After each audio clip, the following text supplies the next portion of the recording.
Over the past several years, the video game industry has experienced a massive boom, resulting in some of the best and worst video games to ever hit the market. Of course, the people responsible for these games are the developers and publishers behind them. Today, we'll be looking at one particular publishing and development studio that has gone from a golden age back in the early to late 2000s to now being renowned as one of the absolutely scummiest that there is in the entire gaming industry due to alleged, and that's the important part to remember, is alleged, workplace practices that are being brought into the light of day after a 2-year investigation by the state of California. Activision-Blizzard, originally just Activision Incorporated and Blizzard Entertainment separately until a business merger back in 2008, is one of the world's most well-known development and publishing studios with a total value in the multi-billion-dollar range, known primarily for World of Warcraft, Hearthstone, Overwatch, Diablo, StarCraft, and Call of Duty. However, just 6 days ago, at the time of recording this, Activision Blizzard has come under legal action by the state of California's government, particularly the Department of Fair Employment and Housing, or the DAFH. I might have screwed up the pronunciation of DEFH there, but it's fine. The DEFH has released a public newsletter stating that after a 2-year investigation, the video game powerhouse has been brought into the current court case for violation of equal payment laws, sexual discrimination against women, racism, and sexual harassment, creating an overall quote-unquote frat boy culture in the workplace. A blatant statement of what the current allegations consist of is said to be that women of the offices are being refused equal pay or opportunities within the company in favor indiscriminately of, my bad, male counterparts, even if they deserve the positions and pay more based on their performance and reviews. And of course, it's also said that women of color are being treated particularly poorly, along with pregnant women. This is already a very serious set of allegations that has upset hundreds of thousands of people, and has even driven longtime fans of the company and online presences that would bring in publicity for the studio away from their games entirely, and very understandably so. Even one of their community's largest online presences, who you may like or dislike at your own discretion, Asmongold has completely separated himself from the game that he built his community and career on, World of Warcraft, in favor of Square Enix's Final Fantasy XIV, in light of the allegations, stating in a video that, end quote, almost 25 years now I've played Blizzard games. I started in Warcraft 2, and to read this, it's kind of like, I'm sure it's probably the way that people who grew up watching Bill Cosby felt whenever they read what happened with him. You feel betrayed. This is generally a statement that seems to resonate and reoccur a lot in Blizzard's player base right now, and it's quite justifiably the case. Within the first 5 pages of the publicly available documents, it's revealed that even in spite of being headquartered in one of the most anti-sex discriminatory states that there is, Blizzard makes active attempts to ensure that women at the company rarely or never reach executive or high levels, and those who do reach those higher levels are not paid fairly or even similarly to their male peers. Within the rest of the workforce, the company's male staff is notoriously held through these investigations to have consistently held quote-unquote cube crawls, where the male employees would crawl throughout the cubicles while drunk or otherwise inebriated, and would sexually harass the female staff and make unwanted advances.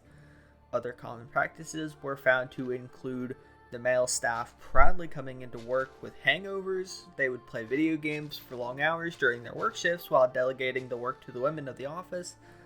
talking openly and rudely about the female body, and making jokes about about a word that begins with R that I cannot safely say on YouTube.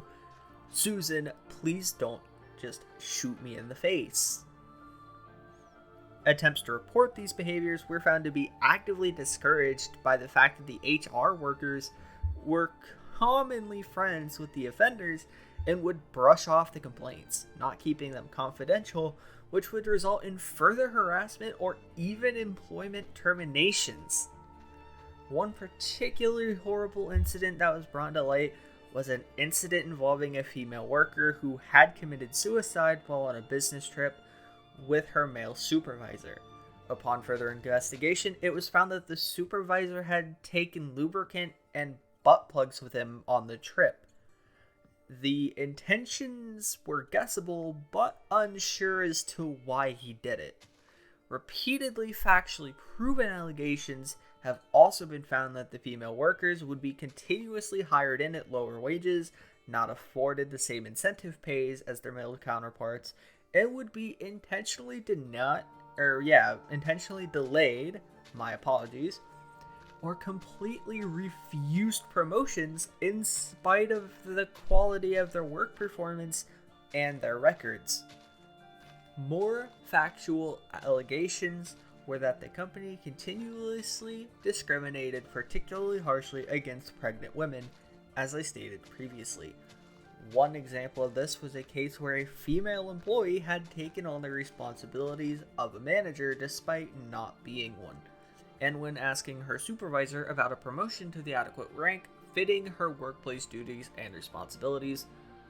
the woman was denied the promotion due to there being a risk of, and I quote, the woman getting pregnant and liking being a mother too much. That's absolutely disgusting. But other common pregnancy discriminatory practices included women being criticized or punished for leaving to pick up their children from daycare while male employees played video games, or even being forcefully removed from lactation rooms, which, for those of you who don't know, are used for women to privately breastfeed their newborns or generally use breast pumps for health reasons. Also that they could be used for meetings. Women of color, again, also were found to be treated extra poorly, as they were found to almost never be afforded the same opportunities or pay as other workers, and particularly the men in the office. And they were also found to be being exceedingly micromanaged by the managers and supervisors at their office, having to write entire essays just as to why they wanted to take the day off, because the managers wanted to know what they were going to do so that they could deny them. Ultimately, other than the factually proven allegations that were listed in the documents that were made publicly available to us, which I will have a link to in the description and a comment section as a pinned comment, none of what was mentioned here is meant to be used as a way to send hate to Activision-Blizzard in any way whatsoever, as whatever hasn't been proven factual is just allegations, and all parties on those fronts are innocent until proven guilty. I don't encourage anyone to go out of their way to harass Blizzard's employees or current content creators, as that just makes you as much of the problem as the staff, because you're doing the exact same thing if you do that. If you wish to boycott Blizzard's games, as I and countless others personally have, please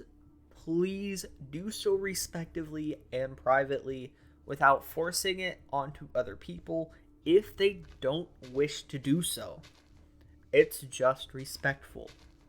And my apologies formally for the different style of video today, as I wanted to see how you guys like this style of video to determine if I would do more of this in the future again or not for other major things happening in the video game industry like this as well. If you have enjoyed the video, however, a like on the video helps out a lot with the algorithm, and comments do as well.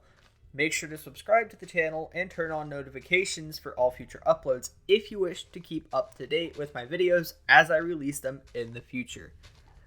Thank you guys for watching, and goodbye.